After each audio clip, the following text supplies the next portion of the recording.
everybody, and welcome to another book stream. We are on book 3 of the Lost Years of Merlin, called The Fires of Merlin. It's a fun series that kind of feels like a D&D campaign, and it follows Merlin as a young boy as he traverses this mystical land of Finkyra, where he's from. We are on chapter 18, actually. And in the last chapter, chapter 17, Merlin found a dying dragon and tried to heal it, but it seemed to not work. So he rolled through the curtain of wet grasses back out into the world where Valdirg had actually been attacking recently. So we'll see if he's okay. But anyway, chapter 18, Veil of Mist. Rolling down the slick bank, I slid across the mud, finally stopping at the edge of the river. The surging water pounded in my ears. Cold spray drenched my face. Once again, thick bands of mist twined themselves around me. Cautiously, I scanned the opposite bank for any sign of Valdirg, or of my companions. I found nothing but the remains of the eggs, broken shells, clotted innards, and hacked pieces of rotting flesh. The twirling columns of mist and the river itself were all that moved. Full of regret, I glanced back at the cavern that held the last of the hatchlings, the last of Valdirg's offspring. Had whoever slaughtered these creatures intended to rouse the sleeping dragon of the Lost Lands as well as his anger? And had the killer also intended that a man, whether myself or someone else, would be blamed? There was no way to tell. Perhaps simply murdering Valdirg's offspring was enough to serve the killer's purposes. But what could those purposes be? To eliminate the hatchlings? Or to awaken Wings of Fire and send him on a deadly rampage? Yet that made no sense. Unless... Perhaps the killer was an enemy of the dwarves, someone who hoped that Valdirg would show them the brunt of his wrath, or an enemy of my father's race, the men and women of Finkyra. And there were many such enemies, I knew too well. Such a scar on this land, Stangmar's time on the throne. A scar that refused to heal. I kneeled by the water's edge, cupping my hands. I dipped them into the chill torrent, then washed my mud-splattered face. Finally, I dug the mud out of my scabbard. After several thick clumps worked loose, the sword came free at last. I ran my finger over the silver hilt, shining in the spray. Maybe the killer was not just an enemy of the dwarves, nor even of men and women, but of all life on Finkyra. Someone who might actually benefit from Valdirg's terror.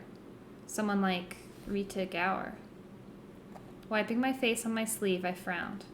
No, that couldn't be it. As Rhea herself had chided me, there was no point in creating new enemies. I had enough trouble right now. And yet, who else besides Rita Gower might be cunning enough to find the dragon eggs and ruthless enough to destroy them at birth?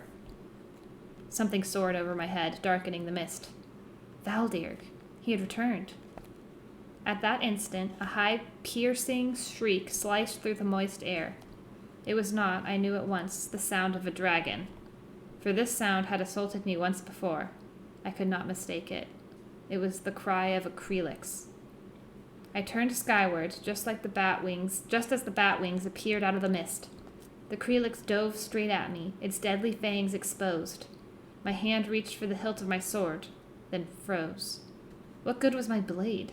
I could not forget the last time I had faced those fangs, under the cobbler's rowan.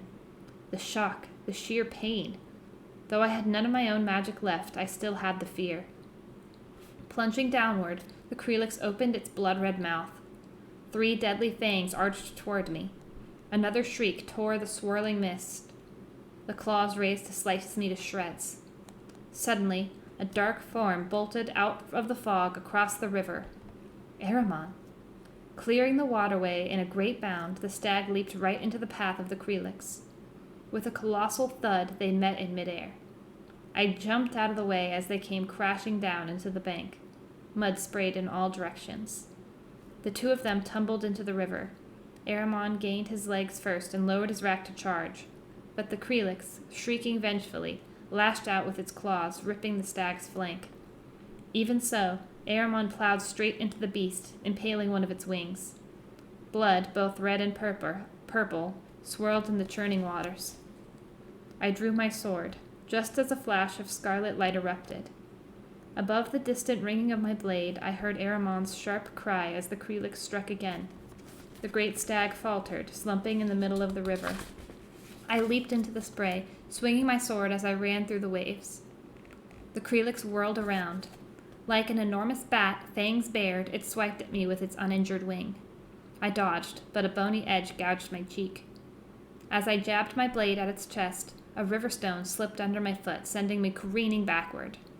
The sword flew out of my hand. Icy water rushed over me.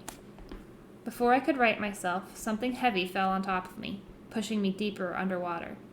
My ribs collapsed. I gagged, swallowing water, struggling to escape from the mass of fur that crushed my face and chest. My lungs screamed, my mind darkened. All at once, a strong hand grabbed my arm and pulled me free. Air filled my lungs at last, though I coughed uncontrollably, spewing water like a fountain. Finally, the spasms quieted enough that I could make out Halia, in her human form, dragging me from the river. She dropped me, sputtering, at the water's edge, then left immediately. After a moment, I raised myself on my elbow. Just downriver lay the half-submerged body of the Krelix, the broken shard of an antler lodged in its back. Then a realization colder than the frigid waves washed over me. On the other side of the Krelix lay another body, sprawled on the muddy bank, the body of Aramon. I rose and stumbled to his side. Halia, sitting in the mud, was cradling the stag's head upon her lap, her long face creased in sorrow. She seemed oblivious to the blood seeping into her robe from the puncture in his neck. Wordlessly, she stroked his forehead and his shattered antler, all the while looking into his deep brown eyes. "Oh, brother," she said softly, "you mustn't die. Oh, no, you mustn't leave." Aramon's chest shuddered as he tried to draw a breath. "I may be dying, my Ioli Halia, but leave you, that I will never do." Her own immense eyes peered into his. "We have so much yet to do, you and I. We still haven't run through the Colwyn Hills in the flower of spring." His face tightened and his hoof nudged her thigh. "You know how much I long to run by your side as a deer and to stand by your side as a man. Yet now I lack even the strength to change back into man form. Oh, Aramon, this is worse, far worse than my dream." "Here," I offered, starting to rise. "I could make you a poultice that might help." Aramon's hoof knocked into me. His gaze, stern but kind, seemed to swallow me whole. "No, young hawk. It's too late for such things, or even for your powers if you still had them." I bit my lip. Whatever powers I once had are just a torment now. "The Krelix," he began, before taking a halting breath. "It was a Krelix, wasn't it? A magic eater. I thought they had all been destroyed long ago." "So did my tutor, Kirpri." Aramon blinked. "The bard Kirpri is your tutor? You are blessed indeed." My brow knitted. "The only blessing I seek is to do something to help you. Now, Aramon." Ignoring my comment, he asked, "But where did the Krelix come from? Why did it attack you?" "I don't know. Kirpri thinks someone is raising them, training them to kill." With difficulty, he swallowed. "The Krelix.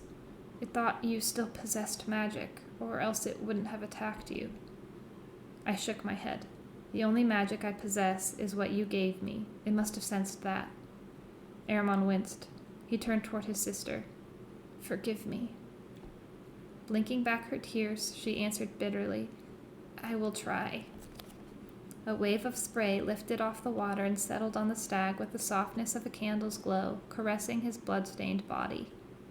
Another wave of spray came, then another, almost as if the river itself were grieving, no less than Halia and myself. Then I noticed that the air around us had begun to quiver, to shimmer like the veil of mist that separated this world from the other world. In that moment, I sensed somehow that another presence, more elusive than the mist itself, had joined us. Halia cocked her head, first in doubt, then in surprise, as she felt something change in her brother's body. His glistening muscles relaxed. His face, newly becalmed, tilted slightly, as if he were listening to someone's whispered words. When at last he spoke, grief still tinged his voice. Yet the old resonance had returned, along with a touch of something else, something I couldn't quite name. My sister, the spirits have come to take me, to guide me on the long journey. Yet before I go, you must know that I, too, have had a dream about a time when you shall overflow with joy as the river in spring overflows with water. Halia's head fell lower, almost touching his own. I cannot imagine such a time without you. His breathing slowed, and he spoke with more effort. That time will come for you, Iola Halia, and in the days before then, in your moments of fear and in your moments of repose, I myself will come to you. Shutting her eyes, she turned away. Aramon's hoof quivered, brushing my hand. Be brave, young hawk. Find the Galator. You have more power than you know. Please, I begged, don't die. The deep brown eyes closed, then fluttered briefly. May green meadows find you. He exhaled one last time, then lay still. All right, my friends, so that was chapter 18. Tomorrow, around 10 p.m. Pacific time, we will read chapter 19. Have a wonderful night, and thank you all for joining me.